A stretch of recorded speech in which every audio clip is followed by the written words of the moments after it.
আসসালামু আলাইকুম কৃষক ভাইরা, আপনারা দেখতে পাচ্ছেন একটি নদীর ভিডিও।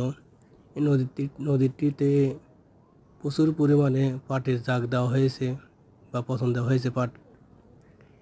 এই পাট পচনের কারণে নদীটি দূষিত হয়ে যাচ্ছে।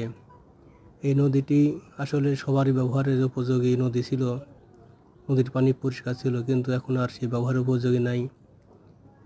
নদীগুলো আমরা কৃষকরাই, অনেক কৃষক আছে যারা সচেতন না, এনারাই এই পাটগুলি নদীতে জাগ দেওয়ার কারণে নদী দূষিত হয়ে যাচ্ছে এবং আমরা আমাদের নিজেরাই ক্ষতি করতেছি। আসলে আমাদেরকে সতর্ক থাকা দরকার যে নদীগুলো যাতে পরিষ্কার এবং পরিচ্ছন্ন থাকে।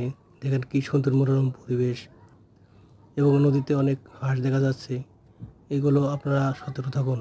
ভিডিওটি পছন্দ হলে আপনারা লাইক দিন, সাবস্ক্রাইব করুন। ধন্যবাদ।